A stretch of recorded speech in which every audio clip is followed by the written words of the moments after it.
Hi, today we listen to The Blue Geranium by Agatha Christie. When I was down here last year, said Sir Henry Clithering, and stopped. His hostess, Mrs. Bantry, looked at him curiously. The ex-commissioner of Scotland Yard was staying with old friends of his, Colonel and Mrs. Bantry, who lived near St. Mary Mead. Mrs. Bantry, pen in hand, had just asked his advice as to who should be invited to make a sixth guest at dinner that evening. "Yes," said Mrs. Bantry encouragingly. "When you were here last year?" "Tell me," said Sir Henry. "Do you know a Miss Marple?" Mrs. Bantry was surprised. It was the last thing she had expected. "No Miss Marple? Who doesn't? The typical old maid of fiction. Quite a dear, but hopelessly behind the times. Do you mean you would like me to ask her to dinner? You are surprised?" "A little, I must confess. I should hardly have thought you. But perhaps there's an explanation." "Explanation is simple enough. When I was down here last year, we got into the habit of discussing unsolved mysteries. There were 5 or 6 of us. Raymond West, the novelist, started it. We each supplied a story to which we knew the answer, but nobody else did. It was supposed to be an exercise in the deductive faculties to see who could get nearest the truth.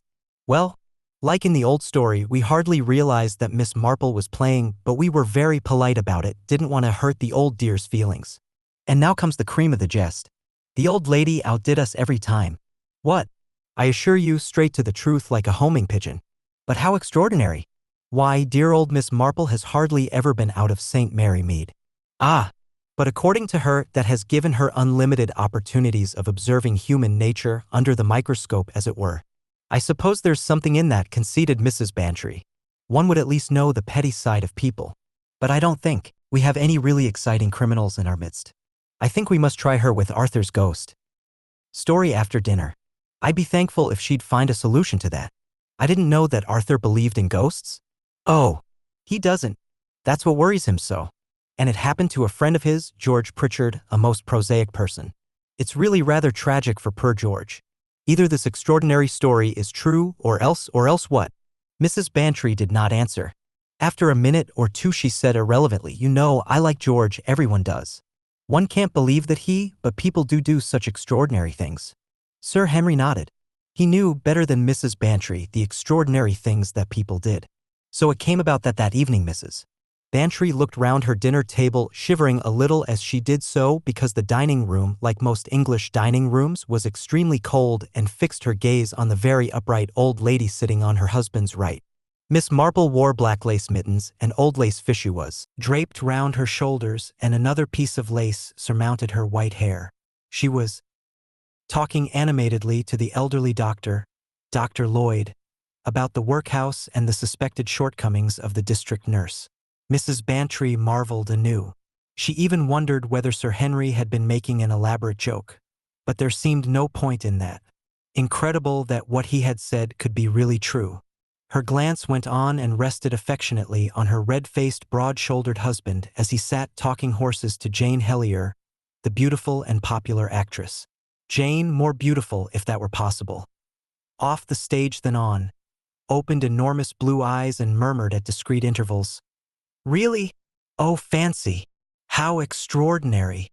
She knew nothing whatever about horses and cared less. "Arthur," said Mrs. Bantry, "you're boring poor Jane to distraction. Leave horses alone and tell her your ghost story instead. You know, George Pritchard." Dolly? "Oh, but I don't know. Sir Henry wants to hear it too. I was telling him something about it this morning. It would be interesting to hear what everyone has to say about it." "Oh, do," said Jane. "I love ghost stories." "Well," Colonel Bantry hesitated, "I've never believed much in the supernatural. But this, I don't think any of you know George Pritchard. He's one of the best. His wife, well, she's dead now, poor woman. I'll just say this much, she didn't give George any too easy a time when she was alive. She was one of those semi-invalids. I believe she had really something wrong with her, but whatever it was, she played it for all it was worth. She was capricious, exacting, unreasonable. She complained from morning to night. George was expected to wait on her hand and foot, and everything he did was always wrong, and he got cursed for it. Most men, I'm fully convinced, would have hit her over the head with a hatchet long ago." Dolly, isn't that so?" "She was a dreadful woman," said Mrs. Bantry with conviction. If George Pritchard had brained her with a hatchet and there had been any woman on the jury, he would have been triumphantly acquitted. I don't quite know how this business started. George was rather vague about it.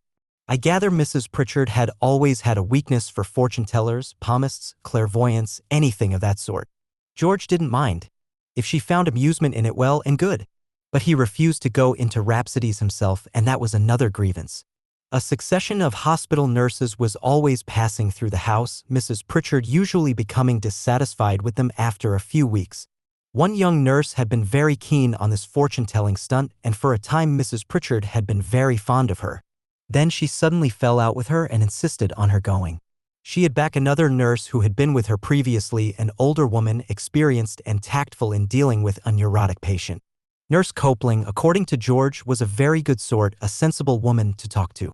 She put up with Mrs. Pritchard's tantrums and nerve storms with complete indifference. Mrs.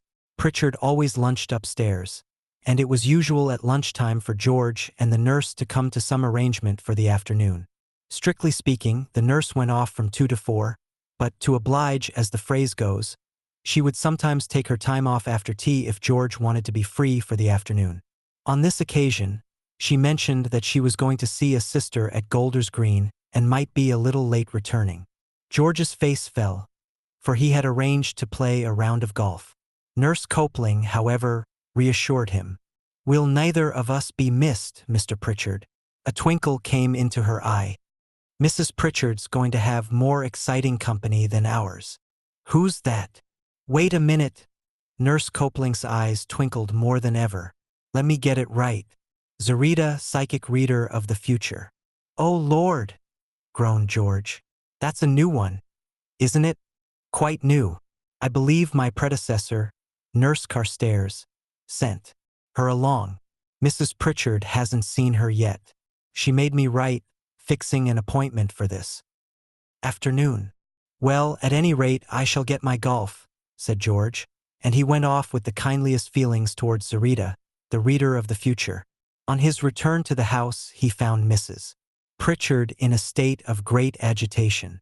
She was, as usual, lying on her invalid couch, and she had a bottle of smelling salts in her hand which she sniffed at frequent intervals.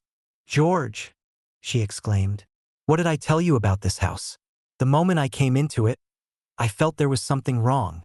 Didn't I tell you so at the time?" Repressing his desire to reply, "You always do," George said. "No, I can't say I remember it. You never do remember anything that has to do with me. Men are all extraordinarily callous, but I really believe that you are even more insensitive than most." "Oh, come now, Mary dear, that's not fair." "Well, as I was telling you, this woman knew at once. She actually blenched, if you know what I mean, as she came in at the door, and she said, 'There is evil here, evil and danger. I feel it very unwisely.'" George laughed. "Well, you have had your money's worth this afternoon." His wife closed her eyes and took a long sniff from her smelling bottle. "How you hate me. You would jeer and laugh if I were dying." George protested, and after a minute or two she went on. "You may laugh, but I shall tell you the whole thing. This house is definitely dangerous to me. The woman said so." George's formerly kind feeling towards Zarita underwent a change. He knew his wife was perfectly capable of insisting on moving to a new house if the caprice got hold of her. "What else did she say?" he asked. "She couldn't tell me very much. She was so upset. One thing she did say, I had some violets in a glass. She pointed at them and cried out, 'Take those away. No blue flowers, never have blue flowers. Blue flowers are fatal to you, remember that. And you know," added Mrs. Pritchard, "I always have told you that blue as a color is repellent to me. I feel a natural instinctive sort of warning against." George was much too wise to remark that he had never heard her say so before. Instead, he asked what the mysterious Zarita was like. Mrs. Pritchard entered with gusto upon a description. Black hair in coiled knobs over her ears, her eyes were half closed, great black rims round them, she had a black veil over her mouth and chin, and she spoke in a kind of singing voice with a marked foreign accent, Spanish, I think, in fact all the usual stock in trade, said George cheerfully. His wife immediately closed her eyes. "I feel extremely ill," she said. "Ring for nurse." Unkindness upsets me, as you know only too well. It was 2 days later that Nurse Copeland came to George with a grave face. Will you come to Mrs. Pritchard, please? She has had a letter which upsets her greatly. He found his wife with the letter in her hand. She held it out to him. Read it, she said. George read it. It was on heavily scented paper and the writing was big and black. I have seen the future. Be warned before it is too late. Beware the full moon. The blue primrose means warning, the blue hollyhock means danger, the blue geranium means death. Just about to burst out laughing, George caught Nurse Copeland's eye. She made a quick warning gesture. He said rather awkwardly, the woman's probably trying to frighten you, Mary. Anyway, there aren't such things as blue primroses and blue geraniums. But Mrs. Pritchard began to cry and say her days were numbered. Nurse Copeland came out with George upon the landing. Of all the silly tomfoolery, he burst out. I suppose it is. Something in the nurse's tone struck him, and he stared at her in amazement. Surely, nurse, you don't believe? No, Mr. Pritchard. I don't believe in reading the future, that's nonsense. What puzzles me is the meaning of this. Fortune tellers are usually out for what they can get. But this woman seems to be frightening Mrs. Pritchard with no advantage to herself. I can't see the point. There's another thing, yes. Mrs. Pritchard says that something about Zarita was faintly familiar to her. Well, I don't like it, Mr. Pritchard, that's all. I didn't know you were so superstitious, nurse. I'm not superstitious, but I know when a thing is fishy. It was about 4 days after this that the first incident happened. To explain it to you, I shall have to describe Mrs. Pritchard's room. You'd better let me do that, interrupted Mrs. Bantry.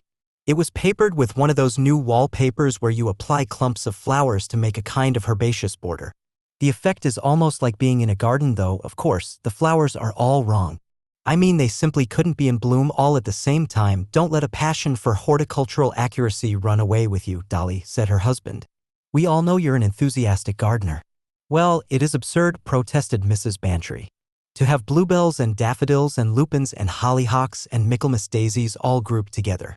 Most unscientific, said Sir Henry. But to proceed with the story. Well, among these massed flowers were primroses, clumps of yellow and pink primroses, and oh, go on, Arthur, this is your story. Colonel Bantry took up the tale. Mrs. Pritchard rang her bell violently one morning. The household came running, thought she was in extremis, not at all. She was violently excited and pointing at the wallpaper, and there sure enough was one blue primrose in the midst of the others. Oh, said Miss Helier, how creepy. The question was, hadn't the blue primrose always been there? That was George's suggestion and the nurse's. But Mrs. Pritchard wouldn't have it at any price. She had never noticed it till that very morning, and the night before had been full moon. She was very upset about it. I met George Pritchard that same day and he told me about it, said Mrs. Bantry. I went to see Mrs. Pritchard and did my best to ridicule the whole thing, but without success. I came away really concerned, and I remember I met Jean Instow and told her about it. Jean is a queer girl. She said, so she's really upset about it? I told her that I thought the woman was perfectly capable of dying of fright. She was really abnormally superstitious. I remember Jean rather startled me with what she said next. She said, well, that might be all for the best, mightn't it? And she said it so coolly, in so matter-of-fact a tone, that I was really, well, shocked. Of course I know it's done nowadays, to be brutal and outspoken, but I never get used to it. Jean smiled at me rather oddly and said, you don't like my saying that, but it's true. What use is Mrs. Pritchard's life to her? None at all, and it's hell for George Pritchard. To have his wife frightened out of existence would be the best thing that could happen to him. I said, George is most awfully good to her always. And she said, yes, he deserves a reward, poor dear. He's a very attractive person, George Pritchard. The last nurse thought so. The pretty one, what was her name? Carstairs. That was the cause of the row between her and Mrs. P. Now, I didn't like hearing Jean say that. Of course one had wondered. Mrs. Bantry paused significantly. Yes, dear, said Miss Marple placidly. One always does. Is Miss Instow a pretty girl? I suppose she plays golf. Yes. She's good at all games. And she's nice-looking, attractive-looking, very fair with a healthy skin and nice steady blue eyes. Of course we always have felt that she and George Pritchard, I mean if things had been different, they are so well suited to one another. And they were friends? Asked Miss Marple. Oh yes. Great friends. Do you think, Dolly, said Colonel Bantry plaintively, that I might be allowed to go on with my story? Arthur, said Mrs. Bantry resignedly, wants to get back to his ghosts. I had the rest of the story from George himself, went on the Colonel. There's no doubt that Mrs. Pritchard got the wind up badly towards the end of the next month. She marked off on a calendar the day when the moon would be full, and on that night she hid both the nurse and then George into her room and made them study the wallpaper carefully. There were pink hollyhocks and red ones, but there were no blue amongst them. Then when George left the room she locked the door, and in the morning there was a large blue hollyhock, said Miss Helia joyfully. Quite right, said Colonel Bantry. Or at any rate, nearly right. One flower of a hollyhock just above her head had turned blue. It staggered George, and of course the more it staggered him the more he refused to take the thing seriously. He insisted that the whole thing was some kind of practical joke. He ignored the evidence of the locked door and the fact that Mrs. Pritchard discovered the change before anyone, even Nurse Copeland, was admitted. It staggered George, and it made him unreasonable. His wife wanted to leave the house and he wouldn't let her. He was inclined to believe in the supernatural for the first time, but he wasn't going to admit it. He usually gave in to his wife, but this time he wouldn't. Mary was not to make a fool of herself, he said. The whole thing was the most infernal nonsense. And so the next month sped away. Mrs. Pritchard made less protest than one would have imagined. I think she was superstitious enough to believe that she couldn't escape her fate. She repeated again and again, the blue primrose, warning. The blue hollyhock, danger. The blue geranium, death. And she would lie looking at the clump of pinky red geraniums nearest her bed. The whole business was pretty nervy. Even the nurse caught the infection. She came to George 2 days before full moon and begged him to take Mrs. Pritchard away. George was angry. If all the flowers on that damned wall turned into blue devils, it couldn't kill anyone, he shouted. It might. Shock has killed people before now. Nonsense, said George. George has always been a shade pig-headed. You can't drive him. I believe he had a secret idea that his wife worked the change herself and that it was all some morbid hysterical plan of hers. Well, the fatal night came. Mrs. Pritchard locked the door as usual. She was very calm, in almost an exalted state of mind. The nurse was worried by her state, wanted to give her a stimulant, an injection of strychnine, but Mrs. Pritchard refused. In a way, I believe she was enjoying herself. George said she was. I think that's quite possible, said Mrs. Bantry. There must have been a strange sort of glamour about the whole thing. There was no violent ringing of a bell the next morning. Mrs. Pritchard usually woke about 8. When, at 8:30, there was no sign from her, nurse rapped loudly on the door. Getting no reply, she fetched George and insisted on the door being broken open. They did so with the help of a chisel. One look at the still figure on the bed was enough for Nurse Copeland. She sent George to telephone for the doctor, but it was too late. Mrs. Pritchard, he said, must have been dead at least 8 hours. Her smelling salts lay by her hand on the bed, and on the wall beside her one of the pinky red geraniums was a bright deep blue. Horrible, said Miss Helia with a shiver. Sir Henry was frowning. No additional details? Colonel Bantry shook his head, but Mrs. Bantry spoke quickly. The gas. What about the gas? Asked Sir Henry. When the doctor arrived there was a slight smell of gas, and sure enough he found the gas ring in the fireplace very slightly turned on, but so little it couldn't have mattered. Did Mr. Pritchard and the nurse not notice it when they first went in? The nurse said she did notice a slight smell. George said he didn't notice gas, but something made him feel very queer and overcome, but he put that down to shock, and probably it was. At any rate, there was no question of gas poisoning. The smell was scarcely noticeable. And that's the end of the story? No, it isn't. One way and another, there was a lot of talk. The servants, you see, had overheard things, had heard, for instance, Mrs. Pritchard telling her husband that he hated her and would jeer if she were dying. And also more recent remarks. She had said one day, apropos of his refusing to leave the house, very well, when I am dead, I hope everyone will realize that you have killed me. And as ill luck would have it, he had been mixing some weed killer for the garden paths the day before. One of the younger servants had seen him and had afterwards seen him taking up a glass of hot milk for his wife. The talk spread and grew. The doctor had given a certificate, I don't know exactly in what terms, shock, syncope, heart failure, probably some medical terms meaning nothing much. However, the poor lady had not been a month in her grave before an exhumation order was applied for and granted. And the result of the autopsy was nil, I remember, said Sir Henry gravely. A case, for once, of smoke without fire. The whole thing is really very curious, said Mrs. Bantry. That fortune-teller, for instance, Zerita. At the address where she was supposed to be, no one had ever heard of any such person. She appeared once, out of the blue, said her husband, and then utterly vanished. Out of the blue, that's rather good. And what is more, continued Mrs. Bantry, little Nurse Carstairs, who was supposed to have recommended her, had never even heard of her. They looked at each other. It's a mysterious story, said Dr. Lloyd. One can make guesses, but to guess, he shook his head. Has Mr. Pritchard married Miss Instow? Asked Miss Marple in her gentle voice. Now why do you ask that? Inquired Sir Henry. Miss Marple opened gentle blue eyes. It seems to me so important, she said. Have they married? Colonel Bantry shook his head. We expected something of the kind, but it's 18 months now. I don't believe they even see much of each other. That is important, said Miss Marple. Very important. Then you think the same as I do, said Mrs. Bantry. You think now, Dolly, said her husband. It's unjustifiable what you're going to say. You can't go about accusing people without a shadow of proof. Don't be so manly, Arthur. Men are always afraid to say anything. Anyway, this is all between ourselves. It's just a wild, fantastic idea of mine that possibly, only possibly, Jean Instow disguised herself as a fortune teller. Mind you, she may have done it for a joke.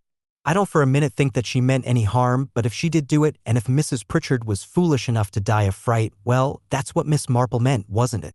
No, dear, not quite, said Miss Marple. You see, if I were going to kill anyone, which of course I wouldn't dream of doing for a minute because it would be very wicked, and besides I don't like killing, not even wasps, though I know it has to be. And I'm sure the gardener does it as humanely as possible. Let me see, what was I saying? If you wish to kill anyone, prompted Sir Henry. Oh yes. Well, if I did, I shouldn't be at all satisfied to trust to fright. I know one reads of people dying of it, but it seems a very uncertain sort of thing, and the most nervous people are far more brave than one really thinks they are. I should like something definite and certain and make a thoroughly good plan about it. Miss Marple, said Sir Henry, you frighten me. I hope you will never wish to remove me. Your plans would be too good. Miss Marple looked at him reproachfully. I thought I had made it clear that I would never contemplate such wickedness, she said. No, I was trying to put myself in the place of a certain person. Do you mean George Pritchard? Asked Colonel Bantry. I'll never believe it of George, though, mind you, even the nurse believes it. I went and saw her about a month afterwards at the time of the exhumation. She didn't know how it was done. In fact, she wouldn't say anything at all, but it was clear enough that she believed George to be in some way responsible for his wife's death. She was convinced of it. Well, said Dr. Lloyd, perhaps she wasn't so far wrong. And mind you, a nurse often knows. She can't say she's got no proof, but she knows. Sir Henry leant forward. Come now, Miss Marple, he said persuasively. You're lost in a daydream. Won't you tell us all about it? Miss Marple started and turned pink. I beg your pardon, she said. I was just thinking about our district nurse. A most difficult problem. More difficult than the problem of the blue geranium? It really depends on the primroses, said Miss Marple. I mean, Mrs. Bantry said they were yellow and pink. If it was a pink primrose that turned blue, of course, that fits in perfectly. But if it happened to be a yellow one, it was a pink one, said Mrs. Bantry. She stared. They all stared at Miss Marple. Then that seems to settle it, said Miss Marple. She shook her head regretfully. And the wasp season and everything. And of course the gas. It reminds you, I suppose, of countless village tragedies, said Sir Henry. Not tragedies, said Miss Marple. And certainly nothing criminal. But it does remind me a little of the trouble we are having with the district nurse. After all, nurses are human beings, and what with having to be so correct in their behavior and wearing those uncomfortable collars and being so thrown with the family, well, can you wonder that things sometimes happen? A glimmer of light broke upon Sir Henry. You mean Nurse Carstairs? Oh no, not Nurse Carstairs. Nurse Copeland. You see, she had been there before and very much thrown with Mr. Pritchard, who you say is an attractive man. I dare say she thought, poor thing, well, we needn't go into that. I don't suppose she knew about Miss Instow, and of course afterwards, when she found out, it turned her against him and she tried to do all the harm she could. Of course the letter really gave her away, didn't it? What letter? Well, she wrote to the fortune teller at Mrs. Pritchard's request, and the fortune teller came, apparently in answer to the letter. But later it was discovered that there never had been such a person at that address. So that shows that Nurse Copeland was in it. She only pretended to write, so what could be more likely than that she was the fortune teller herself? I never saw the point about the letter, said Sir Henry. That's a most important point, of course. Rather a bold step to take, said Miss Marple, because Mrs. Pritchard might have recognized her in spite of the disguise, though of course if she had, the nurse could have pretended it was a joke. What did you mean, said Sir Henry, when you said that if you were a certain person you would not have trusted to fright? One couldn't be sure that way, said Miss Marple. No, I think that the warnings and the blue flowers were, if I may use a military term, she laughed self-consciously, just camouflage. And the real thing? I know, said Miss Marple apologetically, that I've got wasps on the brain. Poor things, destroyed in their thousands, and usually on such a beautiful summer's day. But I remember thinking when I saw the gardener shaking up the cyanide of potassium in a bottle with water how like smelling salts it looked. And if it were put in a smelling salt bottle and substituted for the real one, well, the poor lady was in the habit of using her smelling salts. Indeed, you said they were found by her hand. Then, of course, while Mr. Pritchard went to telephone to the doctor, the nurse would change it for the real bottle, and she'd just turn on the gas a little bit to mask any smell of almonds and in case anyone felt queer, and I always have heard that cyanide leaves no trace if you wait long enough. But, of course, I may be wrong, and it may have been something entirely different in the bottle. But that doesn't really matter, does it? Miss Marple paused, a little out of breath. Jane Hellier leant forward and said, "But the blue geranium and the other flowers? Nurses always have litmus paper, don't they?" said Miss Marple. For testing. Not a very pleasant subject. We won't dwell on it. I have done a little nursing myself." She grew delicately pink. Blue turns red with acids and red turns blue with alkalis. So easy to paste some red litmus over a red flower near the bed, of course. And then, when the poor lady used her smelling salts, the strong ammonia fumes would turn it blue. Really most ingenious. Of course, the geranium wasn't blue when they first broke into the room. Nobody noticed it till afterwards. When Nurse changed the bottles, she held the sal ammoniac against the wallpaper for a minute. "I expect you might have been there, Miss Marple," said Sir Henry. "What worries me," said Miss Marple, "is poor Mr. Pritchard and that nice girl, Miss Instow, probably both suspecting each other and keeping apart. And life so very short." She shook her head. "You needn't worry," said Sir Henry. "As a matter of fact, I have something up my sleeve. A nurse has been arrested on a charge of murdering an elderly patient who had left her a legacy. It was done with cyanide of potassium substituted for smelling salts. Nurse Copeling trying the same trick again. Miss Instow and Mr. Pritchard need have no doubts as to the truth." "Now isn't that nice?" cried Miss Marple. "I don't mean about the new murder, of course. That's very sad, and shows how much wickedness there is in the world,